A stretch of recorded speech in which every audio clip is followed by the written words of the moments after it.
and welcome to This Car Pod. I'm Kennan. I'm Nick. And this is a special Christmas edition of This Car Pod, recorded weeks ago because we are lazy and we don't want to record during the holidays. I'm in Ohio currently. Kennan's in Ohio. Nick is God knows where.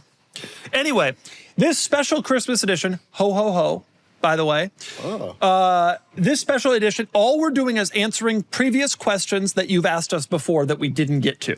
Because we're not filming this recently, so we can't do the news. You know, I got some future predictions for the news if we did one too. Okay. You know, Should some we things, start? some industry predictions. I think that's a good idea. All right, why don't you start? Let's start there, and then we'll move on into the questions that we've prepared. Okay. Jaguar is making a New Year's resolution Yeah. to be back on cars. They're going to start making them, designing them. Yep. There will be multiple Stellantis recalls because they're Stellantis. Another EV will get killed. Another V8 will come back. I think it's pretty predictable. If you watch these episodes, you kind of know where the world's going. Yeah, that's true. Yeah. Okay, anyway, thank you so much, Nick. I appreciate that. Nick, what do you think about Slate? Oh, yeah. This is where my populist political beliefs will come out. Because it's affiliated with Bezos, I'm kind of off it.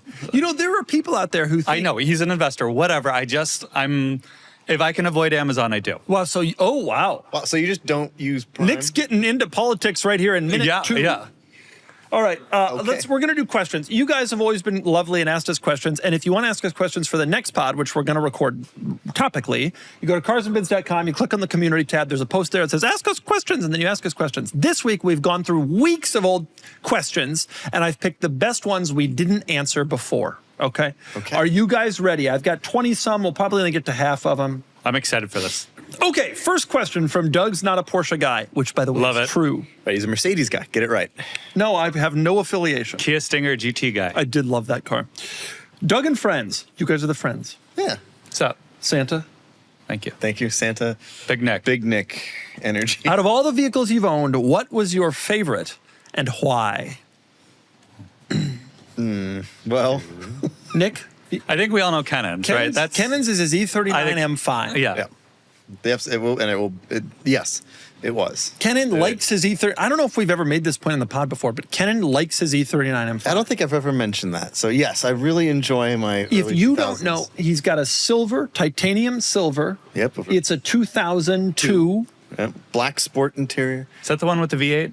That's the V8 one. Oh, yeah. Yes, Cool, it cool. is. Yes, it is, Nick. Nick, you've Yeah, had definitely. how many cars have you had, do you think? I've lost count, but enough. Yeah. I don't know. That's a really hard question. They're all like great for different purposes.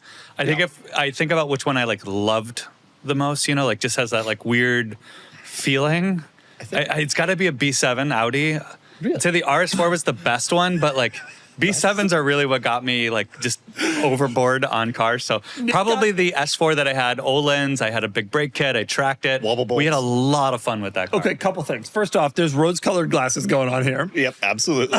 Ginger. Even my so wife wait, missed so hold on a minute. So you're the Borrego. You loved your I did, P38 I did. Your Borrego. Murcielago The Mercy stick. stick. The Borrego was the XP8 was also The XP8, yeah. through my head, but I think Quattro World Forums are paying him to be here today, and he hasn't Right. I don't disclosed know that if to us. Quattro Shout out World to is Four still Rings around. Racers and all that stuff. Really? So you did? I mean, Nick. Yeah, I've sold five Kennan, cars on the site Pull now, up a by the way. B7.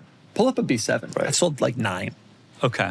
Pull up a B7. No, on the just in site. Go general. back to the site. Pull up a B7. Let's let Nick go down memory lane. Yeah, I mean, I think the RS4 was the better car, but my S4 I just loved. There That's you go. an A4 S line. No, that's fine. fine. That's the one. That's the one. The A4. This is basically what he's talking about. A4 S line. Yeah, look at that. It was a I've great interior. I've considered. So I've had the A4, S4, and RS4. I haven't done a cab yet, a convertible, Yeah. and I haven't done an Avant yet. So there may be. I'm putting it out there that if a fourth one comes around that is too good to say no to, I wouldn't say no to it. Dude's a B7 man. Yeah. A B7 RS4, I'm legitimately like waiting until they're 25 years old to import one. A wagon. Yeah. I've thought about trying Go to back. convert one, but it's a lot of work. What else we got here that you would have on the B7 front? Anything in Sprint Blue. You had a B7 S4, not a B6. They were all B7s. I always preferred the B6. Did you not? No. You didn't like those wheels? No. It was fine, but the B7 was everything but better. It's like the RRC to the P38. It's everything just a little bit better. I'm going to tell you right now, nobody thinks that. I think it. Nobody. All of my P38 friends think The it. only people who think the P38 was an improvement over the RRC are on the P38 Facebook group. Well, go ask the RRC guys. Talking about how undervalued. I had an RRC. Oh, I'm getting rust repair right now because this car was made poorly. I wish I had a P38. That's what they're all saying. No one with a Range Rover Classic wishes they had a P38. They have enough problems, and their car is better looking and simpler. They have enough problems because it was V1 of V2.0 of God's masterpiece. V2 was much worse. No. Do you ever like the fact that Land Rover couldn't, you know how BMWs are all E28, E39, E46? Land Rover went through so many BS owners and naming conventions that it was Classic, P38, L322. Makes no sense. Yeah, none at all. Absolutely no sense. They truly are There was internal no codes. They're not consistency. designed to know. It's a disaster. So yeah, that's my final answer. I'm locking in the B7. The B7. Any variant, even the front-wheel drive CVT. I enjoyed that car. You had a front-wheel drive CVT, right? Yeah, with that 6 LEDs and a ton of great mods. Sorry, SLR. Move over, Mercy. Bye-bye, R8. Yeah. It's the How can you say that? Look platform. at that! Look at that RS4. The wide fenders. I agree. Those are the perfect RS4 is a great wheels. car. Look at your... They pretty much invented honeycomb mesh. Like that was a new thing in that era. Yeah. I mean, they killed it. But how can you say that? This I is agree. the E39 M5 of Audis. No, totally. Yeah, definitely. Yeah. But But the A4 how can you is- say this? You had a stick. He doesn't have enough time from his stick Mercy. You know, I'll tell you this. My first car was a 1996 Volvo 850 Turbo. Pull up an 850 Turbo. Yeah. And the boxy one. yeah, and it was 5-cylinder, wasn't it? Turbo 5. Hell front-wheel yeah. drive. Yeah. Turbo 5, and it looked a lot like that. That's an R, but it does not have R wheels. It has turbo wheels. That's how my car looked. It was white. And Is that the car you like best? like you, for years after getting rid of it, I idealized, oh, I miss my 850 Turbo, I miss my 850 Turbo. Years later, I drove one again. And needless to say, haven't missed it since. The clothes of the boy do not fit the man. And he would discover that if he got it back into a B7. Yeah, I'm wondering, is it... I owned is a it that you- B7 like 3 years ago. Yeah, but it was an RS4. If you got back into the B7 front track that you just espoused, I have a suspicion it wouldn't last.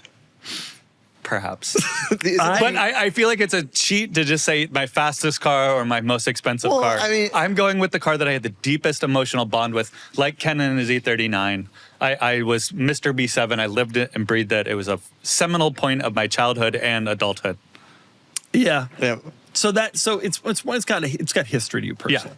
Yeah. Personally, my favorite car I've ever owned is really hard. You know, like them all equally, et cetera, like Nissan or whatever. I've had 38 cars. Jeez. You probably had 38 cars. If I count diecast.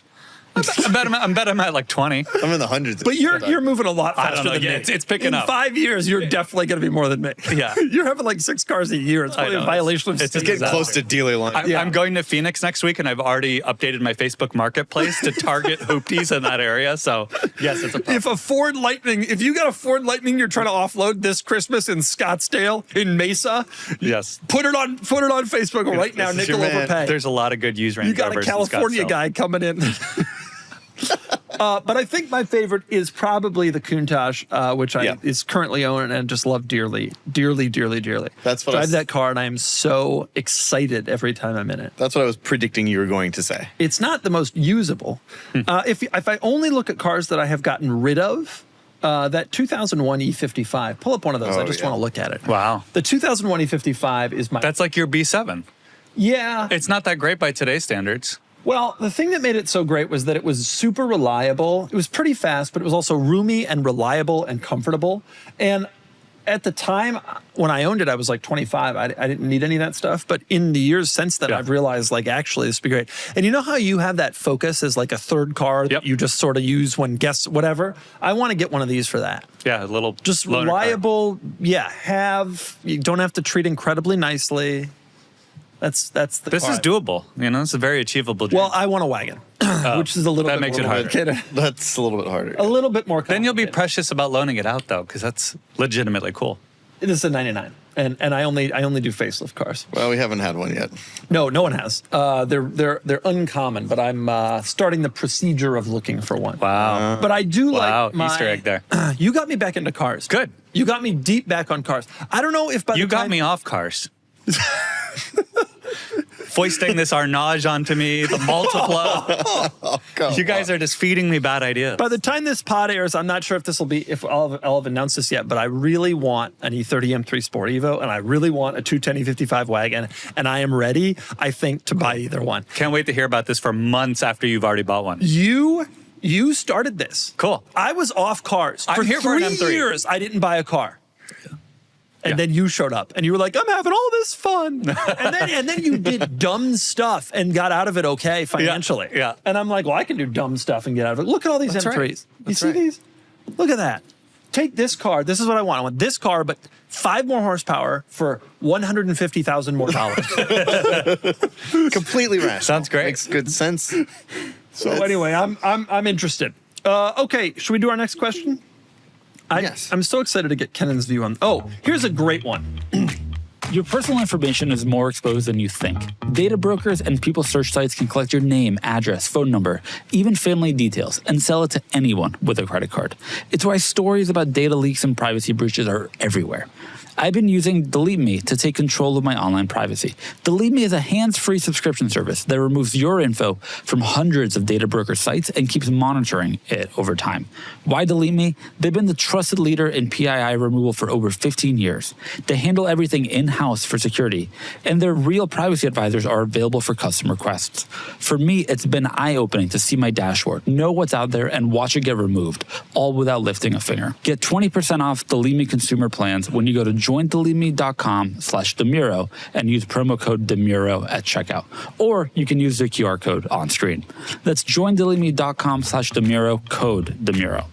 From Atticus Ribble. This is actually on the same vein of what we were just talking about. Okay. Dear Doug and friends, again, you're the friends. Aw. How sentimental about previous cars are you? As someone in the Kennan camp of kart maintenance, I wonder how much emotional weight you carry in cars. Kennan, how sentimental about previous cars are you? Extremely. I'm a very emotional person, so there are some cars for which my hatred knows no bounds that I've owned. And We all know what There's that a is. sentimentality to but there that. is a the hate. sentimentality. Yeah, there is. I feel strongly and very emotionally about all of my cars. But yes, sentimentality drives a lot of the reason that of the cars that I want, the cars that I keep. There's a lot. I'm very emotional about my things, watches too. My things. I like my things. And by the way, we're in the middle of watch season, folks. Early days still. This is watch season. Yes, I have. Yes, being from Ohio, in the wintertime, you'd put away the cars and you can't use them. So what I do in that time, I'd fill that time by We researching bring out the watches. timepieces. That's right. It's You know what? You see this thing? that is really cool. It's an SLR edition watch. So I'm not It's a Tag on Heuer, to be cars. clear. I'm on car watches. Yes. See, Nick gets it.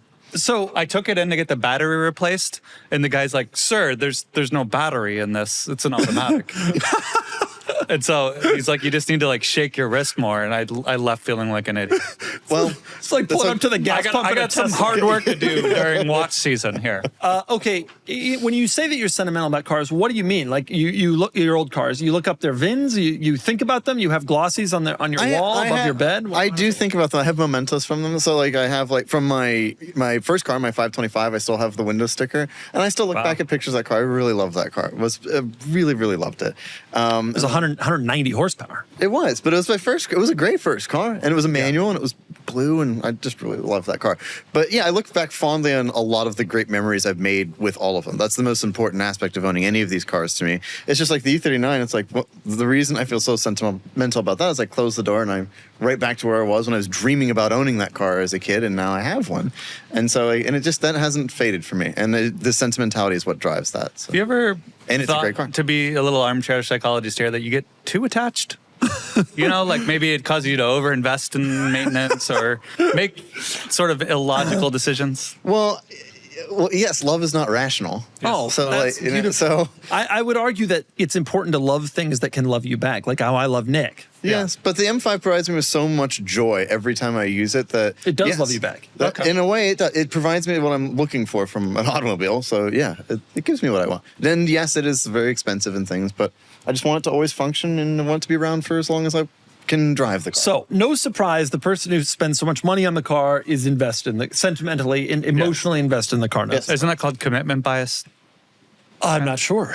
Is Or it? I think it's more of a sunk cost fallacy, actually. No, But you know, No, there's it's so not. there's like It's a, so fallacy. well, I mean, you sunk a lot of money into it, so therefore you feel like, oh, I gotta like love this. But that's car. not but good. he actually you'd say loves things like, it. oh, I'm in This so is deep, I might as well true love. keep going. That would be sunk You know, fallacy. you can tell sometimes when you're with people and there's some stuff. No, this is true love. Yeah. He truly loves. It's not like one of those situations where you know the couple and you want to say something to the guy like you should get out of this, or to the woman like I don't think so. To this, this is a merger of equals. That's my favorite part of the holidays is catching like couples that are normally very harmonious, just like quietly bickering. You know, it's like, you get the dogs in the garage. You know, like, and you're like, oh my gosh, they're gonna murder each other when we leave. But like, we're just getting like the little brown M&M, like the first canary in the coal mine before they just, you know, treat Kennan boy. like an E39 M5 last summer. Hitting home. Nick's family in Ohio takes us back to that Panera Not Bread. even my family, but just Nick, do you Bread bowl. sentimentally attached to your cars? Do you think about the Money Shift TTRS? no. I think the velocity at which I've been turning over cars, I think I'm probably, if anything, over or too unsentimental towards the cars.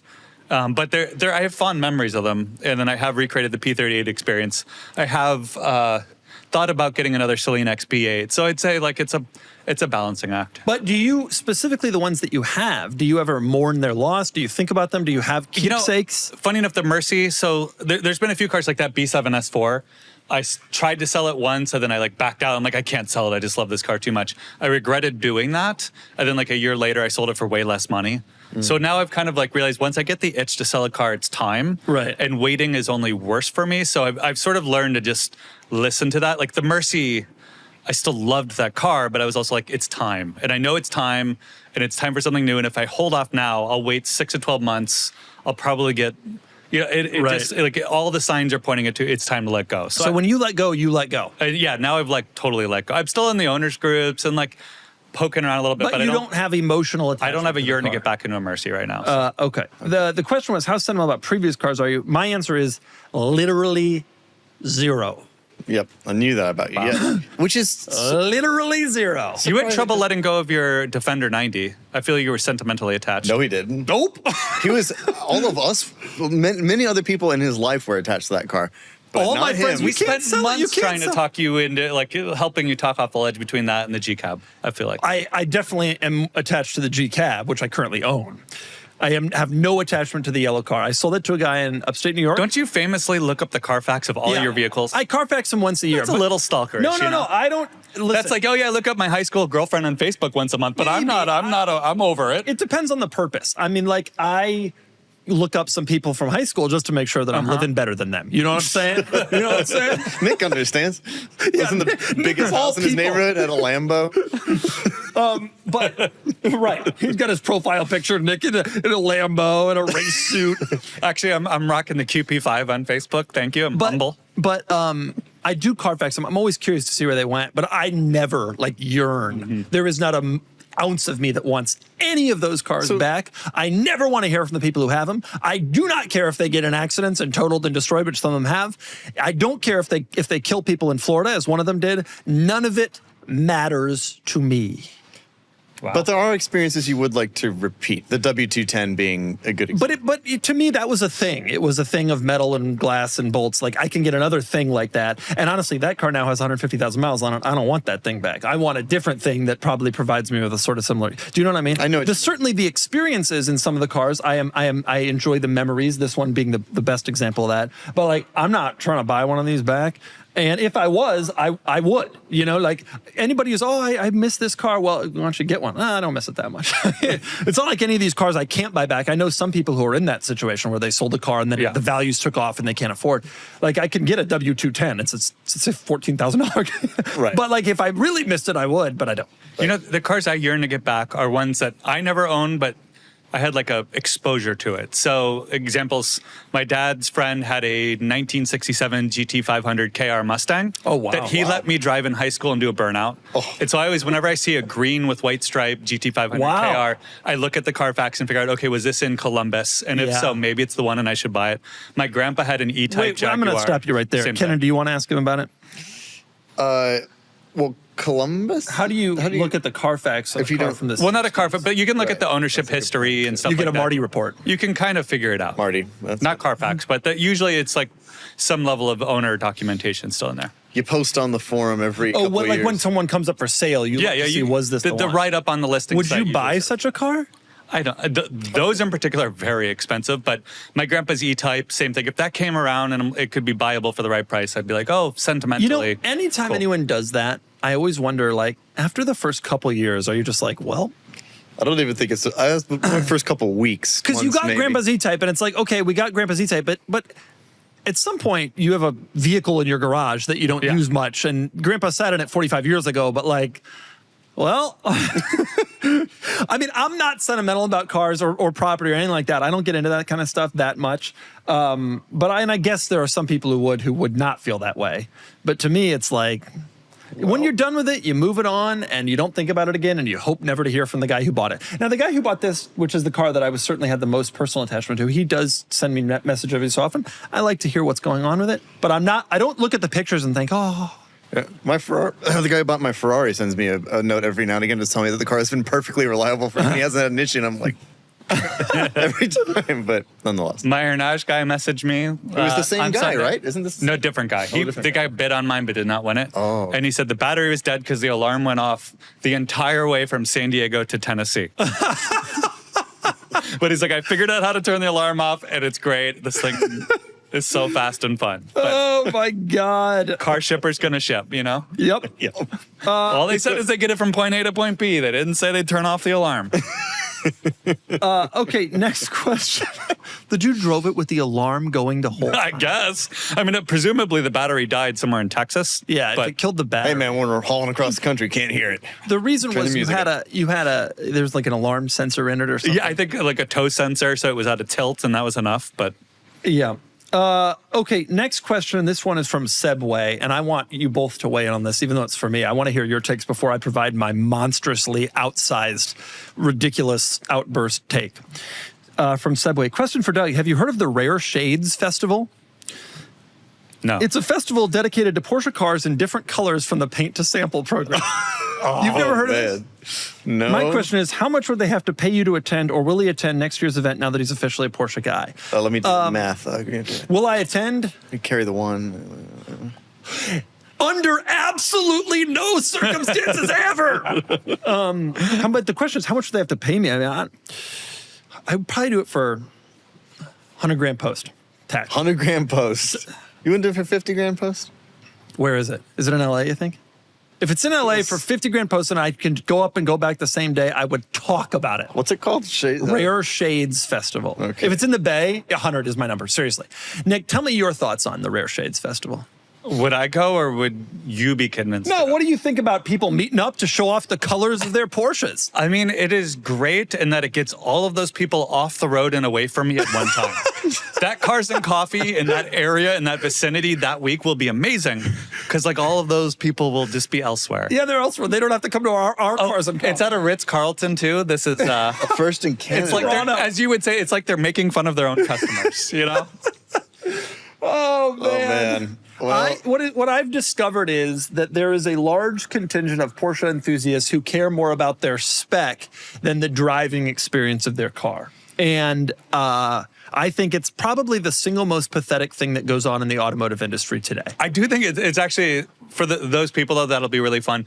I do think buying the car in the right color is incredibly important. So I can agree with a lot of it. I think the problem is that they just take it a little too far, But to your they point. buy the car and only want to talk about the color. Right. And like we have that mutual friend on Instagram who did like a Oscar thank you. Like an Oscars Academy Awards thank you message to his dealer. I want to thank Porsche of whatever for the opportunity to buy this paint to sample car. It was like, this is the most pathetic thing I've ever seen in my entire life. And the fact that they then don't drive the cars, like the driving experience is the thing. Yep.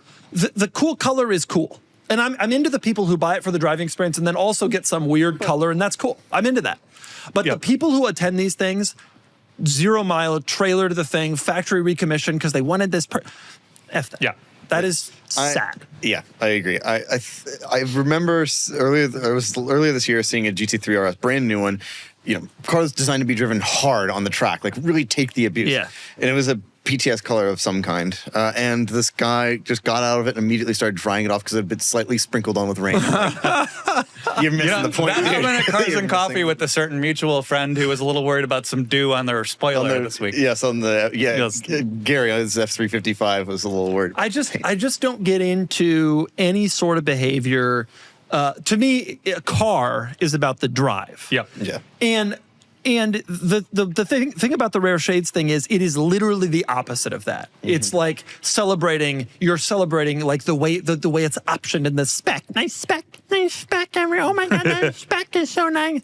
And I just think that is so far from the intent. And those people want to do that, that's fine, but I just would prefer they not come to my events or talk to me. Dude, the biggest problem since getting the arena, since the turbo, all of them come up to me now. Yeah. Oh man, I had this, I got it, and it's in flesh and blue and orange, and I don't know what that is, and I don't care. Like I truly don't care. I got one with no sunroof. It was only no sunroof for 6 months in '87.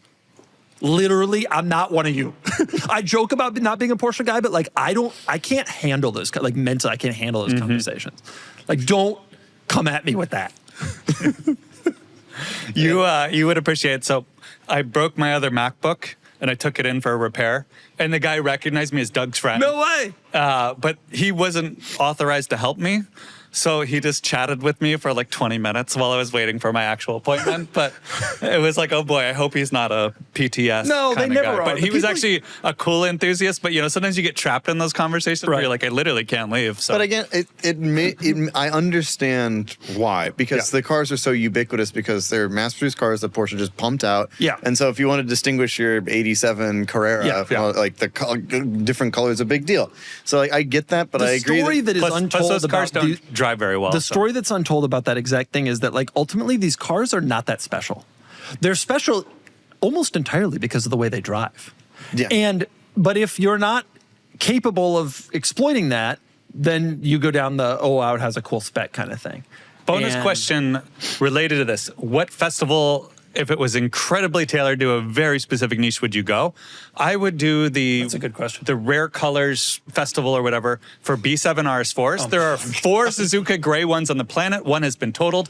If all 4 showed up, I would be there. I would pay $100,000 to attend. Suzuka gray. It wasn't the most common It's like color. a slightly off-white.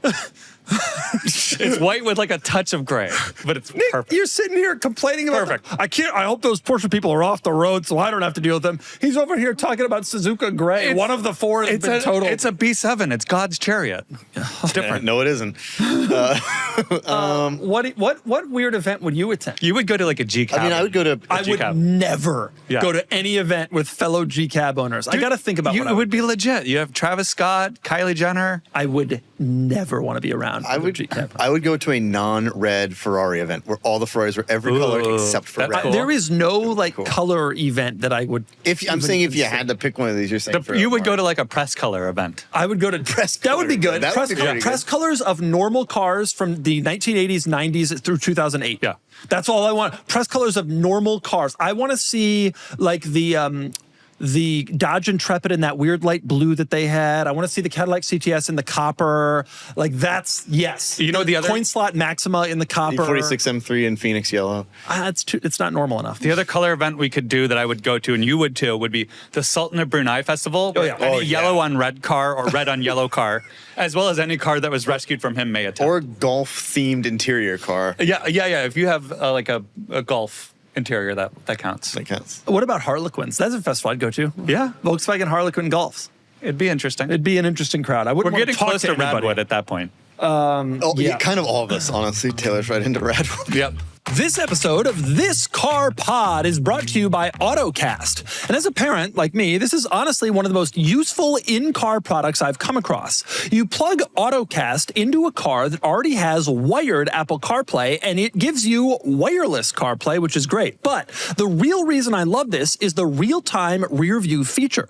It lets you see your baby, kids, or even pets live on your car's screen while you're driving.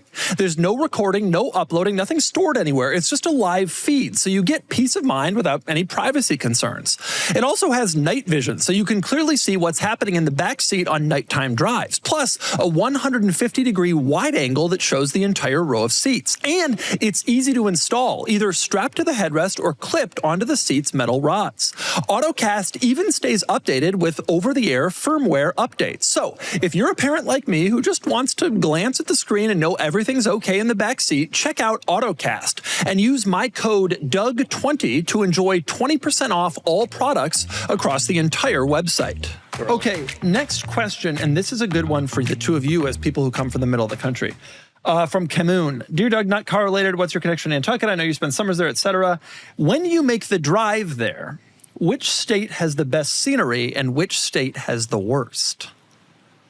Well, sorry, Nebraska. I think that's probably, depending on which route you take, Nebraska. I've driven across the country many times as well. I think that, Nebraska, it just goes on and on. From Ohio, you go through Nebraska. I've driven through Nebraska, but I've not on that drive driven through Nebraska. Not the best. Have you ever driven? No, your longest drive was to Monterey. Probably, or Sedona. Can you imagine? The guy doesn't like to drive. You know what he should do? I Go don't to like a Rare monotonous Shades festival. I don't like monotonous road trips. Monotonous. You see the country. You get a respect for how see big the this country. beautiful nation is. I think once you're west of Denver and you start to get into the mountains, then it becomes pretty special. I-70 through Colorado is the most beautiful section of interstate in the country. There's no question about that. I think that, it's just, when I did it the first time, I had driven and skied there, so I knew what it was like, but my friend Ryan hadn't seen it. And to watch someone experience that for the first time is that really cool. specifically that stretch of interstate, because interstates are normally so wide and slow and boring with small curves, and that one is like tunnels. When I was a kid growing up in Denver, when you're coming down the freeway, up the freeway I-70, there's runaway truck ramps everywhere. Yes. And I just, as a kid, I thought all freeways must have runaway. Like that's normal. That was normal. That was the only freeway we ever drove on. It must have runaway truck ramps. And I discovered later that that's not actually normal. Whereas in Nebraska, you can just kind of just go off the road. The whole state's like, well, you don't lose your brakes because you're not riding your brakes. right. But it literally never occurred to me as a child that was something that wasn't just commonly done in interstate highways. It's really beautiful. However, on that drive across the country in Nantucket, I take to go through the South, and I'm gonna throw you a curveball here. Most beautiful state, Arkansas, Tennessee. Love Arkansas. Really? Arkansas, there are times, I'm on that drive, my family's not with me, right? And I'm like 2 days on the road away from my family. And I get off to get gas in Arkansas, and there's trees everywhere, and there's like a little creek, and there's like a swamp kind of, and like this beautiful birds. And I think to myself, I could just keep going. I could just get off onto this county road and buy myself a nice property in Arkansas. Raise chickens, Well, okay. It is so beautiful. The South is so beautiful, and specifically the densely green South. Yeah, I've developed a real affinity for the South. Even when we went to IMSA, we went to Road Atlanta, and just like the roads out there, so really in Buford and stuff, and how beautiful the lakes. A lot and of stuff. trees. Really, yeah. Just East trees Tennessee. and We quiet. have friends in Chattanooga, and I love Chattanooga. I'm on Chattanooga Zillow all the time, and I'm always dreaming. Always dreaming. Meanwhile, Nick's favorite spot is Mesa, Arizona. Wait, so okay, so you're saying most beautiful state, either Tennessee or Arkansas, your least I think favorite state? East Tennessee on the interstate, that I drive through, because western part of Colorado is incredibly beautiful, but East Tennessee on the interstate, you drive through some beautiful mountains and cross some incredible winding rivers and hillside. And yeah, the worst state to drive through on that drive, I guess it's Oklahoma. I'm a guy from the middle of the country. I love the middle of the country. I love a lot of those places. I don't hate any of those places. North Texas, I will take that back. I-40 through North Texas is the worst part of the world. Just nothing. Sorry to say. I think that's Amarillo. And if we've just lost our Amarillo viewers, I'm sorry, but also, you know. And Nick, so you've never done this drive. I've never done a cross-country drive. Don't really have an ambition. So you don't really have it. Once I was cruising through Galveston, and I saw a Lambo driving through the wall. Cruising through Galveston. Pretty sure it was a Lambo, dude. As Pretty you sure. do? Yeah. Okay. That's the all-time greatest car YouTube video. It is. Way better than any of mine. Nice. Okay, next question. And this is the great question that we've gotten this week. Hey, Doug and friends from This is Patrick 06. Again, you're the friends. Just a quick question. Have you guys ever heard of the Audi A1 Clubsport Quattro? Pull it up. Of course. This car, I don't want to talk about this car, actually, because I feel like I'm worried the values are going to go up, and when it's finally legal, Yeah. They're so cool. I'm not going to be able to grab one. I'm telling you right now, there is no car that I want to import more than this car. Yeah, that. None. Oh, that is so cool. Nick, tell us your thoughts as an Audi man. I mean, what's not to like? It's such a good size, tons of power. What this was a little. So A1 was like a super mini, like the smallest hatchback that they made. But while most of these were front-wheel drive, tiny, city cars to get people into the Audi brand early. Yep. So this one, they made, for some reason, a high-performance version, the A1 Quattro, which had 260 horsepower and all-wheel drive. In this car, it's incredible. And it's so cool. They had white wheels. It's funny, although if this were done aftermarket, you would just be like, this is the worst thing I've ever. And it kind of looks like a SEMA build. Just throwing that out there, like those OZ wheels are rotiform wheels. That wing, like So right. He's so He right. is right. give me an A1 and a couple cold ones. I can build you one that looks identical. They only made 330. Yeah, but you can't put all-wheel drive in it. That was ECS a big tuning thing. probably has all of this in stock. They'll ship it out of Ohio. That's right. I think this is one of the. They didn't do a stick, but I think it was a dual clutch, and I think it is just one of the. I love cars this size, and I love like toss around cars like this. I'm not a front wheel drive guy. Not a lot of car people are, and so having an all-wheel drive system in this car, it must be so. It much would fun. be. I want one so bad. Yeah, I support that. And if I had to kill Kennan to get one, I would. I wouldn't be that upset about it Yeah. myself. I'd think about it. That's my thought on it. Now these cars were like 2011, so we're a long way away. Yeah. 10 years still. Oh, that could be you. That could be me. Skidding across the Now gravel pit. I did get one imported Audi that was disappointing. Yeah, slightly. Two, actually. Look at that, by the way, go back The to RS2 interior. counts as well, doesn't it? That was the one I was talking about. What about the A2? Oh yeah, You've got two I've imported only been disappointed by imported Yeah. Audis. The interior was so cool. Look at this, Nick. We could be sitting in this right now. Yep. Again, SEMA build It or is kind of OE. adjacent. Even, So- especially with the Speed Hunters. And you know what? At every Watermark. place, everywhere you took it, Yeah. people would think. Oh, it yeah, was for sure. some dumb aftermarket build. They only made 333 of them for the whole world, and I think it is just one of the coolest cars on the planet. I really, truly do. I agree with that. Okay, next question from Tennessee Cool Cat into our section All of right. Kennan questions from Tennessee Cool Cat. Is no one going to talk about the hypocrisy of Kennan buying a tip? Everyone seems to be avoiding the conversation intentionally. Kennan, what is your justification, just like everyone else has, for their own reason that they bought a tip? And by the way, there's nothing wrong with it. Well, I've owned all manual cars except for my twin turbocharged V12 Mercedes. So, you're right. You got me there.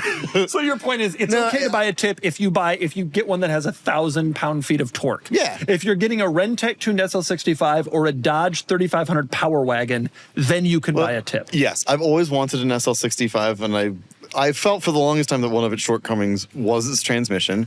I don't actually feel that way that much anymore about it. That car is so point and shoot, and you kind of want it to hold on the gears. The auto suits the nature of it. Absolutely. As a lot of AMG cars. Absolutely. kind of I've suited tried by to all make that. this point to some of us, and he doesn't accept it. No, well, I they don't know. don't. He seems to be more accepting of it now. But I think that, yes, I always wanted that car, and while it doesn't have a manual, I have to say I enjoy it anyway.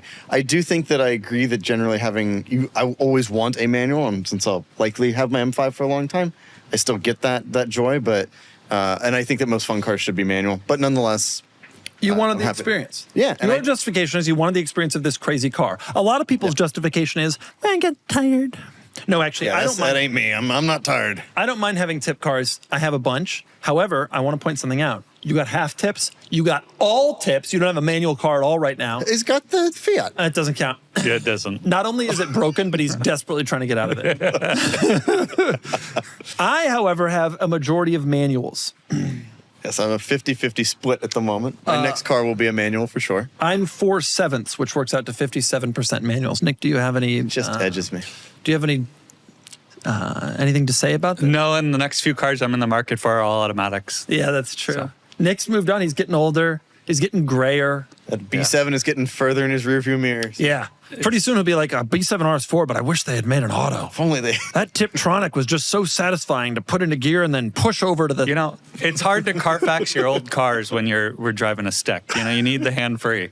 Type in those long. You're ends. not driving a stick. Exactly. I'm being productive. I'm doing deals at the stoplight. Big business. That's interesting. Yeah, you guys are now auto people. Yeah, I wouldn't say that. The viewer is very astute on our deep state conspiracy of burying that news story. I didn't bury it the at all. truth is out. The shocking truth revealed. No, Right, a car that was Kennan has made a tip. only as an automatic. Everybody on this pod has always been like, only manuals, only manuals. And then they all end up with automatics. Filippo, Mr. Only Manuals himself, has an automatic. He's got an automatic. I'm the only one for my fun cars who's never deviated. I've never had a fun car with only 2 pedals, ever, in my entire life. Time to man up and get a Veyron. And guess what Transat's going to have? A tip. Next Kennan question. This question is for Kennan, and this is a good one. And then we have a Nick question. Kennan, this one is for Kennan. Kennan, we all know how much you love your M5, but is it your M5 that you love, or is it the E39 M5 in general?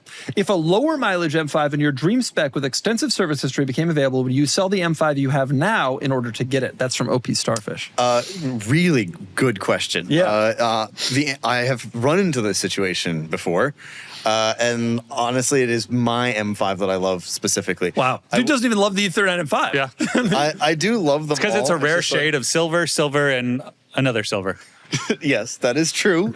But yeah, no, I think it has become more, for a time the answer to that was yes, because I didn't want a silver one specifically. I didn't want an O2. I didn't want the black interior. I did. That's not what I wanted, and that's exactly what I got. And so for a while the answer would have been yes. But as I've grown to as I've grown with this car, I don't see having. You another wouldn't one. swap out. Let's say Unless it gets totaled. Don't think I would. Let's say Sunburst Yellow becomes available. All right, the famous Dakar yellow, we'll say. whatever it is. The famous yellow car comes available. I don't really want the banana. There are colors like. What do you like? Interlagos. There is one. So there are 2 that come to mind. There's one Estoril Blue E39 M5 in the United States. It was painted by BMW individual. It's an 03. It was in Georgia last. I remember finding the M5 board It looks about nice and being like, too. it looks We'll post a picture. fantastic. It looks so good. There's one that's in Eastern Europe. It's the only one that was made in topaz blue, which was my 525 color, and I loved that blue. It's a really nice blue. It's the blue of the Z8s. It's that blue. And so if one of those came up, I think that would really push me. But But there's those would only be one crazy of ones. each. So they made more Astro ones, but usually they're UK cars and right-hand drive. It's like my Suzuka Gray RS4. Yes, that you're. We're keeping yes. tabs on them, but they'll just never be an option. Your for us. elephant actually is white. Mine is, yeah. Next question from Cool Man Food. This question about me, but to you guys. Dear Doug, you talk all about how exciting it is to have certain cars in your friend group. Like, for example, an SLR. I'm curious, was anyone in your friend group excited for the 993 Turbo, or has it ended up being a car just for you? No one cares about the 993 Turbo. In our friend group, in public, no one cares. I like the car, and our friend Sam was into it. Yeah. The His wife Porsche was guys in really our group, into it. Edison and Sam, are Nick hates, pretty happy. Nick actively does not like the car. He thinks it's a radically stupid money. No, I'm into it. I would never follow your footsteps here, but The same week I got it, he spent the same money for an SLR. And I got an Yeah. old 911 Turbo where precisely. where the fan belt sensor warning light is permanently on. Listen, that car is a great example of a car that is only for the person sitting in the driver's seat. And I have other cars that impress people when I drive them around, but that is absolutely not it. But I am impressed by driving it, and I think there's benefits to all of that. Your SLR, people are like, whoa. Meanwhile, you get in your Focus, and then you're like, whoa. Yeah. You know what I'm saying? For sure. Yeah. You feel Right. that. I see the Focus STs out there. Uh-huh. Urine. Well, I'm happy for you. But that's and I do love the 993. I think it's one of the all-time great 911s. I will say, 911 generation. as undesirable as the car has been among members of the public and our friend group, who barely even batted an eyelash at it when I pull up in it, we'd made it like a tradition that we all show up when someone's car is getting delivered to see it. All of us would take off of work and go to the trailer and, check out the car. 993 Turbo came, people well, okay. Lunch. I will agree. Other than the reason I'm happy about it is because it signifies you being back on cars openly, Right. and not buying these BSE cars that were $6,000. What's the snail A-Class? car? The S-Car Go. The thing I was going to say, though, is quickly in my world, it has become a huge hit. And I haven't driven my other cars in a while. Did you drive the Countach? Well, I mean, you Not drove really. the Countach recently. Not much. Not a And the Porsche Ford guy. GT I am never using, which is so sad because I did take it out the other day and I love it so much. But Poor Ford. the 993's, you know, practical. Because you can take your kids in it, is that the That's a main big reason? part of it. Also, the holiday season is a time for practicality. I often am running errands. Yep. I had to go pick up ice the other day. Ford GT has literally no storage. That's true. Literally none. It, After we finish wrapping, I'm returning a toilet bowl cover to the UPS store right above. So I'm with you. You gotta be ready. The P38 delivers. okay, next I was question. gonna lock the car, but the lock doesn't really work, and you're like, it's a toilet. You know, The whole car is a toilet. if you need a new toilet seat cover, go ahead. He's got a toilet It's and a fine. toilet. Ah! Toilet square dip. We're really excited to have Summit Racing as our sponsor for the podcast today. If you're not familiar, Summit Racing is one of the biggest names in automotive parts and accessories in the US, offering everything from crate engines to brake kits, tools, and performance parts. One thing that always blows me away about Summit Racing is their call center team. Every time I've called with a question, I've talked to someone who really knows cars, real in-depth advice from people who actually understand what they're working on. It's not scripted or surface level. They're true enthusiasts and true professionals. Summit Racing is still proudly US-based and is owned by its original founder with 4 retail locations across the country. These stores are absolutely incredible. And for anyone interested in cars, if you're near one, make it a point to visit one. I did when I lived in Ohio, and it blew my mind. Right now, Summit has so many ways to save and upgrade your ride. Their Summit Racing Rewards program lets you earn 1 speed point for every $1 spent on eligible items through the Summit Racing app. And just 250 points gets you $5 in Summit bucks. Summit is also the low price leader with their beat a price guarantee. They'll beat a domestic competitor's final price on an identical in-stock product upon verification. They're also constantly expanding their lineup too, with Summit brand products like crate engines, connecting rods, lifters, brake conversion kits, and more. For the best current deals, check out Saving Central. The link is in the description. Porsche Weenie asks, question for all three of you. If you were comfortable taking the approach that other automotive YouTubers had towards financing their cars, what would your collection look like? I think about this all the time. Because I watch these guys and I know some of their financial situations, either from them personally or from being told about it and I know what's going on behind the scenes. And I know that everybody's always, some of these YouTubers, everybody's always like, you're complaining about this, but you're a rich YouTuber. I want to chime in and be like, you have no idea how close that dude is to personal bankruptcy.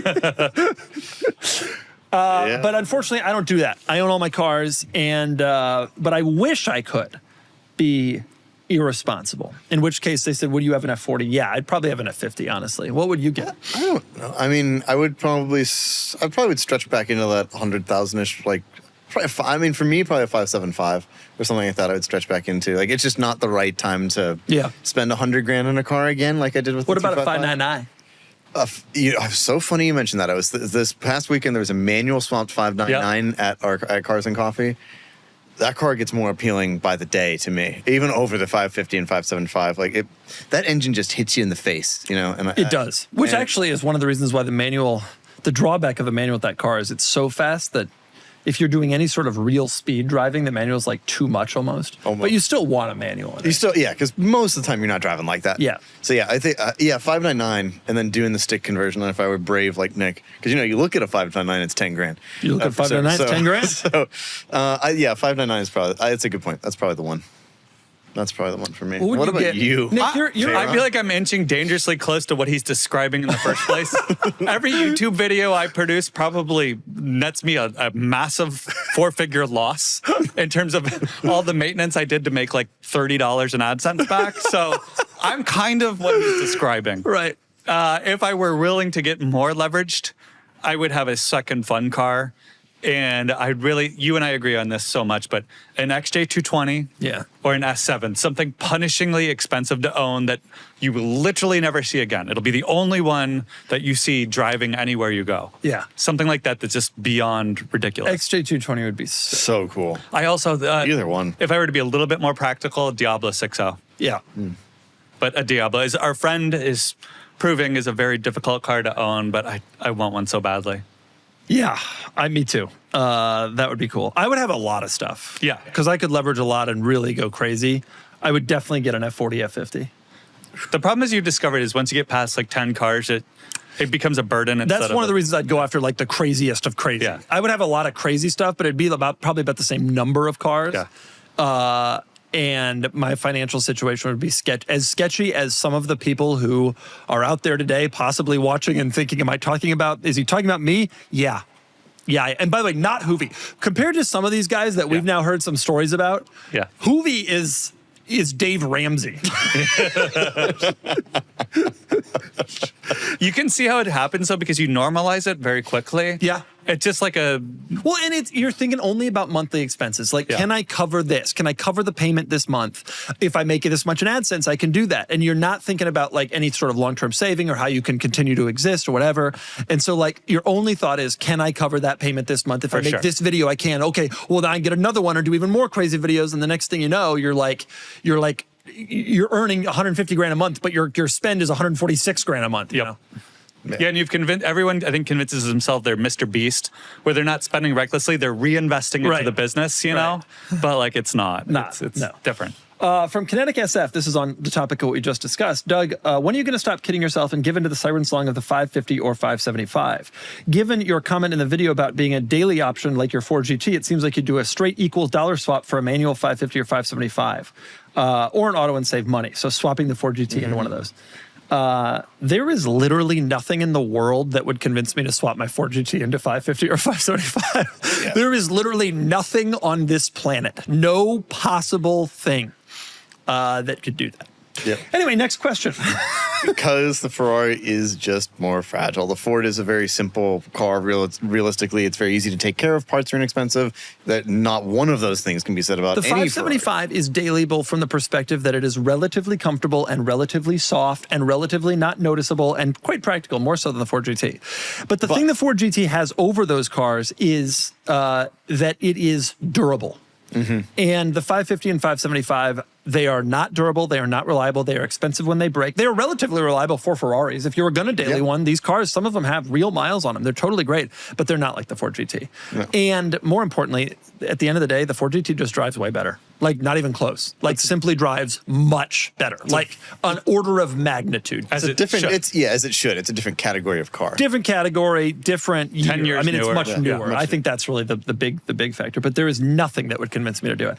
I still think about getting a Ferrari. Kennan is constantly getting on me about how I don't have a Ferrari. I've got all these stick swap. Super America needs. You've owned one Ferrari and one BMW. It's something silly. to think about. I got all these cars in my garage, and I got 2 Porsches now, which is honestly embarrassing. And I don't have a Ferrari. Agreed. What is going on? Well, it makes sense. Your use case for it is difficult. Like why don't you convince me to get a Ferrari? I'll work on it. I'm trying to get you to a BMW first, and we're working our way there. How about you brought the M3 Sport Evo? Yeah. When we do that, I will be able to race anybody in a Ford Fusion Titanium. I don't think that's true. No, I don't think they could gap you. I think they take you to Gapplebee's. Yeah, no. But by now, though, they're all probably a little down on power. Yeah. You might have a shot. That's a good point. Maybe. That's a good point. Plus, when do you find one? This isn't Huron, Ohio, am I right? Yeah. Or Sandusky. Okay, next question. We have a few more. We got a few more questions here. Dear Doug, you don't seem to care about show-worthy, low-mileage cars. You like cars that are for driving. But do door dings and rock chips bother you, or is that part of what makes a car in your view? And then he says, do you pay to fix door dings and rock chips in your cars? I never have ever. Not once. Remember when I sold those cars on the site with the broken windshields and everybody got so mad at me? People are like, how could you do this? Yep, the windshield's broken. You could just replace You can it. see it right there. Big crack. No, I don't fix any of that stuff. A little different opinions on this side of the table. Kennan, Nick, do you want to give yours? Yes, I'm very careful about where I park my car, so it's rare that it gets a door ding. But periodically it has to go in for dent removal and PDR. It's not a big deal. Stone chips I'm actually less precious about. I've been waiting for one to hit my windshield for years. I'm so eager to replace that windshield, and it just never happens. Why? It's got lots of little chips in it, but nothing big enough to like warrant. Like just because I know if I replace it, that'll be the day I take a rock. You should replace it with PPF. I hate the way PPF looks, and it scratches every time you use them. I will say, one of the reasons I don't care about this, I got PPF, so my big four of my big five, the 993, the 4GT, the Carrera GT, they are all PPF'd fully. The Countach isn't, but the paint's trash. And I keep running it into stuff. So really, it's not a problem. And so it's not as big of an issue to me because when you have the whole car PPF'd, including the windshield, you don't have to necessarily be quite as careful, especially about paint factory. The PDR doesn't bother me at all. I mean, yeah, you can just get that done. It's true. Yeah. For me, it's like, I don't know. To do great PPF work versus painting it costs the same. Like if you realistically look in, and it's like, and PPF is not all it's cracked up to be. It stains and gets crap all over it. And you do it's like there's a level of care required for it if you're me and want it to be perfect. That it's like it is more difficult than I had realized. Never in my life have done anything. Yeah, I'm aware. But but yeah, I don't know. It's just not for me. What about you? Are you bothered by rock chips? Somewhere in between the two of you. They bother me, but I live with them. I drive the cars. They all have imperfections. You find out about them. To your point, PDR and PPF, plus an occasional respray. Like, I'm buying used cars. So, like, I think it's if you buy something new and you want to preserve it. That's why the SLR bothered me. Is it was 4,000 some miles. I had to PPF it because it just was too nice. And I knew I would screw something up. So he ended up PPFing random panels. He did like a couple of the fronts, one of the sides. Well, I told Kevin do the front clip, and he's like, oh, well, while we're in there, we should do this part, we should do that part. And I didn't really do the calculus that he basically said, let's do everything but like a door. But rock chips don't. No, listen, we can't all be Kennan. We wish we could, God. Well, yes. Okay, next question from Kiromex9192. Kiromex9192. Is there a cutting room floor of not safe for work Nick footage that we're all missing out on? I swear a few weeks ago, you and Costume Kennan were laughing way too hard at an innocuous Nick joke, and it couldn't have just been the one that was said. Yep. I bet it wasn't. Yep. Our producer made the decision to cut that. It was really funny. Every time Nick's on the show, Nick starts his show with this man of the people, I don't support Bezos, I love the workers rant. You should see what he says when the cameras are off, folks.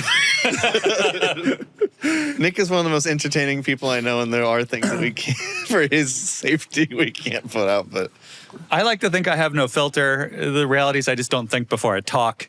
Similar, though. I mean, that's the same thing. There have been a number of clips circulated through the friend group of things I said that did not make the podcast. So, yes, it occasionally happens. I also think it's a good way to start the podcast if I make you laugh really hard and then throw you off your balance a little bit. So sometimes I strategically plant something in there just to mess with your head. And other times it's just how it comes out. Yeah, sometimes it just comes out. No, Nick says a lot of stuff that is totally insane. We call him Crazy Nick, and I think that his full crazy isn't able to really shine through because some of the stuff just simply can't be put in front of hundreds of thousands of people.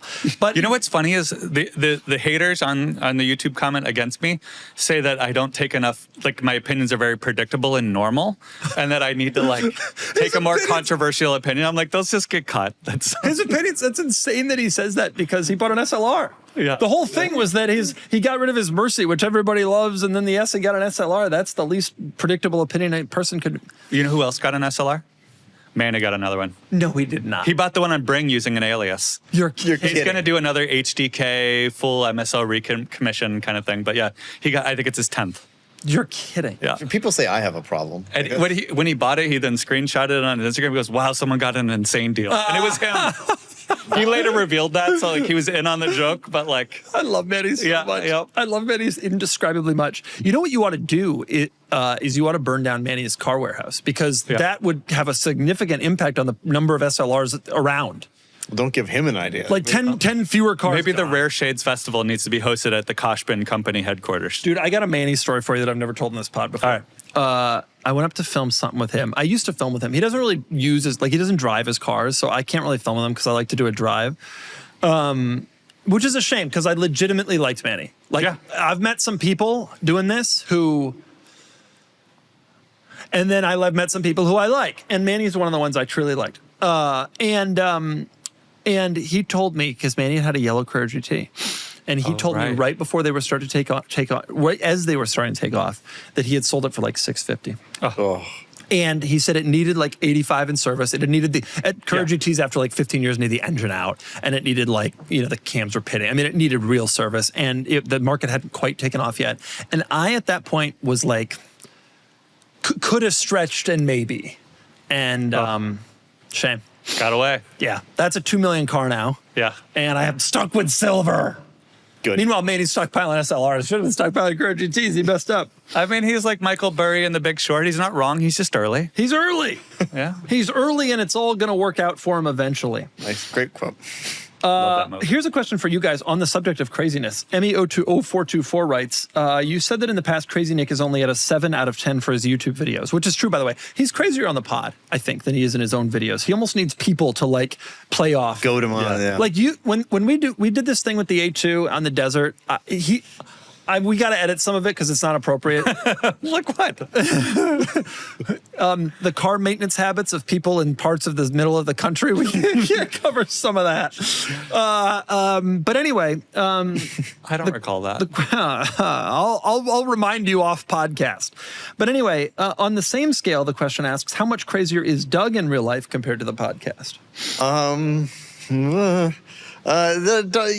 You are pretty crazy. We do give him a lot of shtick, but you have it's fun setting you off. Like when he says something, you go, "What?" Doug is crazy in some other ways. Like I don't think people realize how deep your tennis addiction really runs. Like Yeah, I only like to talk about cars. I don't really get into some of the non-car stuff. Well, I have some real passions and interests that have nothing to do with cars that we never cover. And they run deep. All of a sudden, he'll mention something. It's like, what long form did he read today where he got into that? So Doug is a very crazy person as well. We're all pretty nuts in different ways. I always describe you as you're exactly in your videos how you are in real life. You think so? I see zero difference. You are incredibly energetic and loud and fun, but like over the top at all times, on or off camera. I would argue though, in the regular videos, I'm not as much like that as I am in the pod, where I think it's like how we all thought Jerry Seinfeld was like a warm teddy bear nice guy until we started watching comedians in cars getting coffee and we realized he hates everyone. Now, I don't hate everyone, to be clear. But I think there's like a personality shift that was realized when I got on the pod. I feel like when you're on the pod, you're not like you're maybe turning up the energy a little bit, but you're very high energy. Like this is largely a representative sample. As it is of you. Yeah. This is real Nick. You come over, you compliment my home decor in the same calm manner that you speak here. It's very consistent. This is great stuff. You love my nautical theme. This is great. I love that you've hung this generic picture of a boat from Home Goods a little bit off center on this wall that's 10 times larger than the painting. This is great. That's what I say. I have heard him say stuff like that before. Oh gosh, we did a walking tour of my neighborhood once, and oh yeah, that was a couldn't look at any of my neighbors in the eye for a while. That was a tough situation for everybody. I somewhat regret that, but also I couldn't stop it.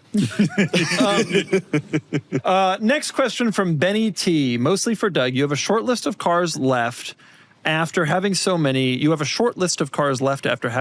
What else is on it? It's an interesting point, and I've started to realize that I don't have that many more cars left that I actually want, which is a scary thought. I had made a list like 10 years ago of cars I want. Yeah. And on that list, and I've kept it as an Apple Note on my phone for 10 years. And on that list, I have either crossed off or no longer desired almost every car. And I'm not adding to it. I'm not sitting here like, ooh, this came out. I really want that. It's getting slim, which is one of the reasons I haven't sold any of my special cars. I don't find replacements that I'm like really particularly interested in. When I look at my list of cars that I want, this famous list that I have, that I've been keeping for so long, the only things that I see that I really, really still want, some sort of Euro-only Mercedes-AMG wagon, either a C55 from 2005 or a C43 from the late 90s or an E55 from 01. An Evo 6 left-hand drive in blue. They don't exist, basically. 996 GT2 911. Mark IV Super Turbo, for sure. Mega, Cruiser, R34 GTR. That's kind of it. That's like 6 cars, right? Yeah. And I got my whole life left to live. What am I going to do? An F40. I mean, I got F40. I've got some expensive stuff on this list that would be amazing, but I couldn't afford it then, can't afford it now. Probably never will, and I'm kind of okay with that. There's just not all that much stuff that I'm particularly interested in anymore, and that scares me. That like literally scares me I'm not exaggerating. Like when I think about it, like nothing, and not cars aren't being built that I sit here thinking that's going to go on my list. Yep, my list is not long either as I look at it. What now. do you have on? You got a list? Of course, yeah. And I made this probably also about 6-7 years ago. many BMWs? 6, 7. Actually, not many. Only one. Well, only 2. Why? Why are you like that? God, I don't know. you are a literal child. So for me, the only BMWs, Z4M Roadster and Z8. The only 2 that are on there. Not M Coupe, Z4M Coupe. Nope, Roadster. Damn. I live in Southern California. Yeah, but the Coupe is cool.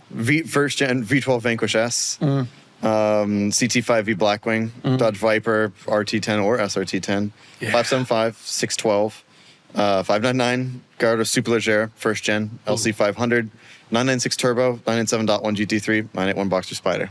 Those cars will last you a while. You Yeah, get one of all those of every those. 2 years, you're good till you're 60.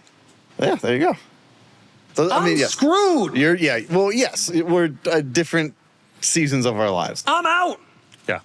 This is it. I don't know what to do. We're not that different in age. I'm only 7 years older than you are. That's a pretty significant difference. I want a list like that. Well, I'll send it to you. I'll text it to you. But you I think must your have list is the list. incredibly long. The This'll problem, be good. it's very long, although I realize part of the reason it's so long is I have the Blackwood in there twice.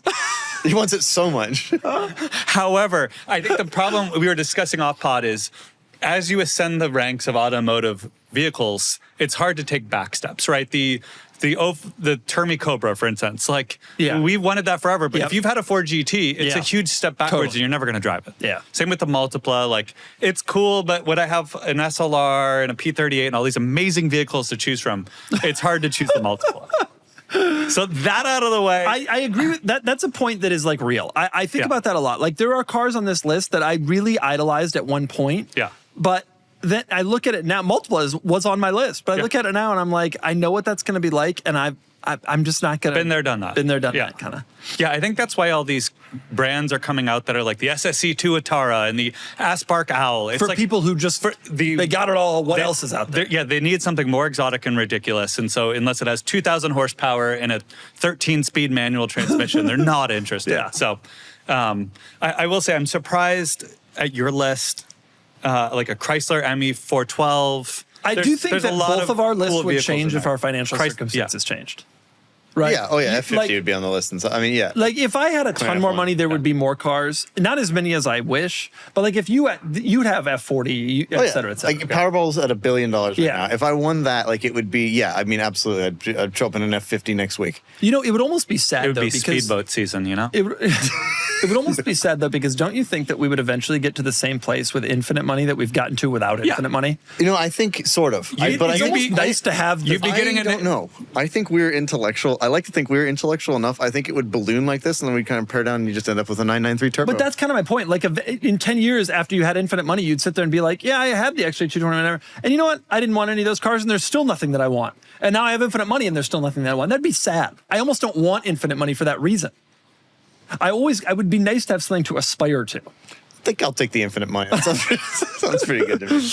Like there are You get other my interests point, I though, would right? indulge, Like, but yes, like I understand. I have a suspicion that even with all the money, and I've seen this with car collectors that I know who have crazy money, they get the F40, the F50, the Enzo, all the cars, and then eventually they're like, well, Well, the Sultan of Brunei is the best example. He got so bored he just had stuff. almost manufactured. all the guys I know who are in that circumstance moved on to something like the Sultan, not paying Rolls Royce to develop their own cars, but like one-offs or weird customs or whatever that like other guys rich guys couldn't have. Right. You know, if the Sultan Brunei Prince Jeffrey was doing this thing today, do you think he'd be getting in fights with CVK over Instagram? How sick would that be? Yes. Absolutely. Wouldn't that be like, that would be I didn't some think about solid that. Dude, entertainment. the Sultan would be, it'd be like the UAE, honestly, it'd be like the Middle East. Like, it'd be like rich people there. It'd be great. It'd be, oh my God. Yeah. And it'd be hard to keep those cars off Insta. He wouldn't keep those cars off Insta. No, I think he would have like He would the most want to be followed in account. there. Yeah. He did everything but too early. Nick, what's on your list? I mean, do you want the serious cars or the Just obtainable cars? hit me with 10 randoms. Let me have, you got it up? You got it up? Let me say it. Oh my God. Oh my God. Okay. C5 RS6 stick swap. CLS 55. What? What? Really? Not the 63, which was more powerful in the same I body. go with the M113K. 55 is a little more reliable. Yeah, okay. Okay. Funkmaster Flex Ford Expedition. That'll be a car I'm immediately disappointed in, but yes, I want one. It was just an Expedition with different paint. It was Two-tone. That's it, though. The FMF logo. Otherwise, it's like a 2012 Ford Expedition. You may not appreciate the finer details of Funkmaster Flex, but some of us do. 02 to 06 Jaguar XKR. That's the previous body. You know, I like the previous body, but 02 is a facelift, and they took care of some issues. I actually really like the 96, 97s. ML55 or 63, radically different cars. X5 4.8, but he doesn't want the 4.6, the better looking one. Well, Pajero Evo. why? He wrote M Coupe, and then he wrote S52 or S54. In other words, any M Coupe. He's got some checked out. Well, I wanted to remind myself not to be too snobbish, that the 52 is probably fine. He has on here P38, check. Another P38, check. And he has hopefully one more P38. 430 Scoot conversion, 575 conversion, 599 conversion. Okay. R63. Any progress on the R63 front? No, there's literally one for sale, and it's pewter, and I don't want pewter. No, so. you don't. I have Been that. there, done that. Yeah. Yeah. You didn't ever see my pewter station wagon. You should have. Would have turned you off pewter even more. Yeah. Ford Ranger Splash Flare Side. Go to the site. We've Ideally sold one in of yellow, yeah, but the red looked pretty good. those. Type too. in Ranger Splash. This is another one of those nostalgic. Here. That's it. Yeah, that white one's pretty good, although, again, yellow or red, ideally. Ooh, that was in La Jolla. Yeah, dude. Oh, yeah. This is a two-wheel drive. You could have been there, dude. I know. This is a terrible driving experience. I'm sure. I mean, go to the interior. You remember this interior? Yeah, it was a Ford Explorer 91 and 94. Yep. Yeah. Anytime I see, it's funny because so many cars, the outside, you look, oh, Yeah. okay, and then you look at the interior, and it's like, I know what that feels like. I know what that smells like. I I do don't want picture anything to do with that car. I would love to get one. Like, it doesn't have to be a flare side or a splash because I don't want to like ruin an important car. But I would like to get a pickup one day that's like body dropped and can lay frame. Shaved door handles, like just go full blown like mini truck nationals circa 2004. God. All right, folks.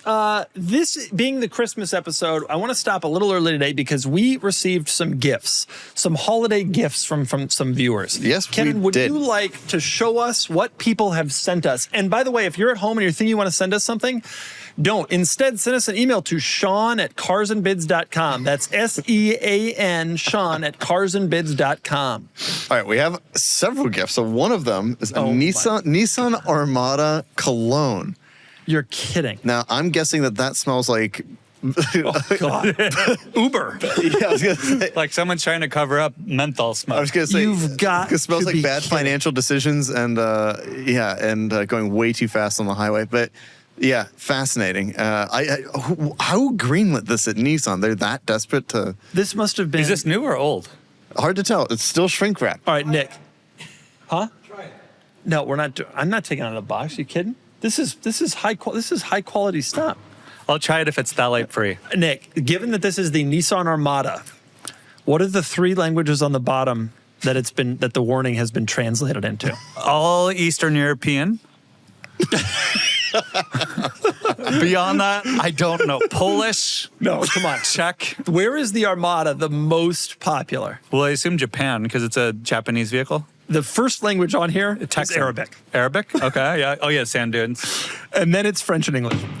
This is the greatest gift we've ever been given. Nissan Armada Cologne. This is the kind of thing they give you at press launches. Folks, I don't go to automotive press launches anymore, but my biggest regret not going to the press launches is that I don't get gifts anymore. They used to give me the worst gifts you could imagine, and I've saved them all, and I have some wild gifts.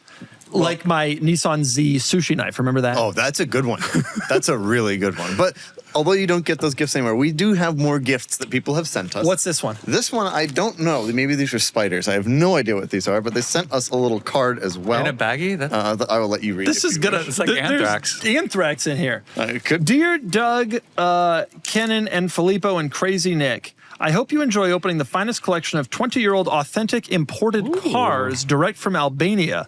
Oh my wow. God. Not anthrax. And it comes with a... Sport! Oh, it comes with a- Crossblade! No way!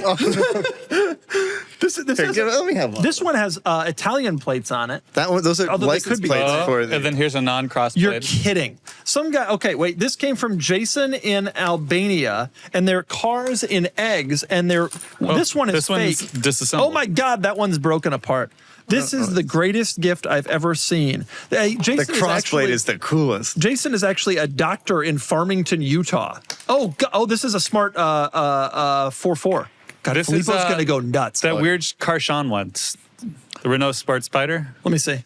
Is that a sports That's spider? that's a smart That's a roadster. smart roadster. yeah. Okay. Close enough. They're easily Swing and a miss. assemblable too. This is amazing. This is the greatest gift that anyone's ever given me, even better than the cologne. Nick, You are you see? seeing this? You see, you don't get press launches, but you're not getting That's this stuff exciting. at press launches.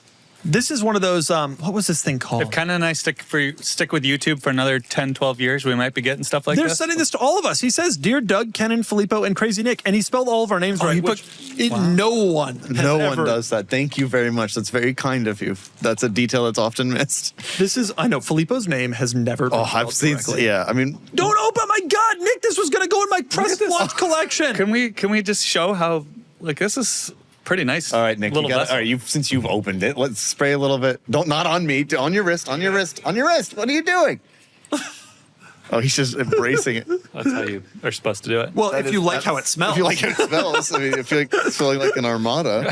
These are the greatest things I've ever been given. Dude, I'm taking this smart How's it crossblade smell? home. This is so cool. Oh, that's right. You can't smell. I can't smell, yeah. I forgot. Do you I do it see for the smart others. crossblade, human people? No. Not great. It's too small. And you know what? That's what makes it so great. You agree these are the greatest gifts we've ever been given. Well, I don't know. We got more time. it doesn't end there. Wait, Hold hang on. There's an explanation for these gifts. Also, I gave you part of a Whistling Diesel G-Wagon. Magic Kinder. They're Kinder eggs with smart cars in them. That's very good. This one is for you specifically. Oh, This boy. is a bath mat. A bath mat. It's shaped like what appears to be a low body Countach. It's my Countach. You ever seen it? It looks low body to me. No. Pick it up. It's mine. Pick it up on that This side. would be good when you get out of your car wearing only socks. This is a 5-liter. That's so true. Put it out and then you can clean your socks off before we That's enter. such a great point. This is really good. Show the. Yeah, this is- That is legit. This is not a low body. Why is this low body? This is exactly my car. I don't know. It looks a little low. White, black, white wheels. It's very cool. Very. It's very soft too. Very it? fluffy. Yeah. We gonna use it in our bathroom here in the office? You know what? We might actually. But there's one more, and this one is probably the most impressive. This is the most I impressive. have to be very careful. I want a crossblade again. I'm putting it back on the list. Yeah. This is an F40 LM. This is an F40 LM. This was made by a viewer in New York, and he put this together completely out of cardboard, and he did it completely himself. There's nothing like that was bought and put on here. He made everything himself, from like the calipers to the wheels to the engine compartment. Folks, because we cannot have an F40, we have this instead. We have this F40 LM, which is so cool. I have a very specific honorary place I'd like to put it in our office, but this is really What, it's neat. not going to go behind the pod studio? Well, its room's getting tight back there. I might be able to squeeze We it have some in. of the most bizarre and interesting car stuff that has ever existed. Where did we get that piston? That was from. Hold on, this one. This is from. The carpet's very difficult here. This is from one of our employees named Colton. It's from an engine that he blew up. And so that is a twisted connecting rod. That's a Yikes. lot of force. That is a lot of force. I mean, and there's where the valve met the Yep. piston. That's a tough loss. But, I mean, even when you money shifted, you didn't do this. Nope. So, I just I fried think some you did. piston rings. not this bad. Like Yeah, this is. because I didn't money shift it. It was some detonating due to a faulty tune. Right. Had I money shifted, it would have been a lot harder to rebuild.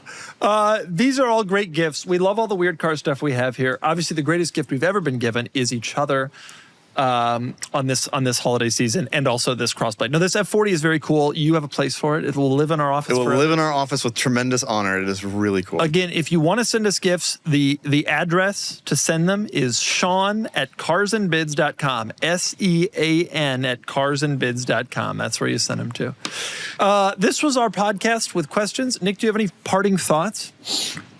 No, I was just wondering what automotive gifts I've given or received that were good. It's Well, very actually- hard to buy and gift for car. You gave us my very favorite gift on this podcast. Do you remember what it was? The G-Wagon? Whistling Diesel. Yeah. Yep. Whistling Diesel. Known taxi vader. Just Yeah. kidding. Free whistling. There it is. he destroyed a G-Wagon, which I'm sure was titled in Montana. And we have a portion of it right here. Right. And it's, obviously, I'm a huge Wilson fan, as I've mentioned many times in the pod, which, by the way, whenever I say it, the amount of people in the comments were like, I lost all respect for Doug. Yikes. Anyway, this was a gift that you gave us, and it's amazing. Yeah, we've kind of had a little bit of a truce inside of the group on giving each other gifts because everyone, one, buys everything they want, but two, I think just a very difficult crowd. The gift card we got for you the 1 year so that you could get around your budget cap on maintenance was a good one. This year it worked. Yeah. You know how else he got around that? He got a second card and just spent tons of money on that instead. Maybe he's like, pad the invoice on this one by $1,000 and then you can just... And then put it into my other one. Hey, I've done a great job sticking to it. Just write alignment, don't write which car it's for. We'll review in the new year whether I crossed the line or not. I think, was it you that got Sam, it was like cameos of like Parker Nierenstein. Oh, yeah. For his birthday. Do you remember this? Oh, yeah. I got Parker, but then I was worried Parker wouldn't get back, so I also got a second cameo from someone. Ed Bullion, that's right, yeah. Is that still a thing? No, it's still around, but I think it's... Not like it was during COVID. Yeah. It was great. That was a great gift by you. Merry Christmas, Happy Holidays, Happy Hanukkah, Happy New Year's. You know, the Merry Christmas, Happy Holidays thing I never got because there are two holidays. It's even the people who are all Christmassy. It's Christmas and New Year's. That's the holiday. No, and Hanukkah. Well, no, I know, but people Kwanzaa. are like, I'm not going to say anything other than Merry Christmas. And Festivus. But even the Merry Christmas people, New Year's is a holiday that is also a day off at this time. I've never understood that. Oh, so your Happy Holidays. Happy Holidays nothing even further. includes Merry Christmas. You understand what I'm saying? It's just a Larry David level of specificity. But you get my point. I You get my point. So it's like, oh, I'm not going to say anything with Merry Christmas. Well, what, you're not wishing me a Happy New Year? You're sitting here, you're not wishing me a Happy New Year? Bad New Year? That is some... I'm offended. I'm offended. Goodbye, everyone. Goodbye.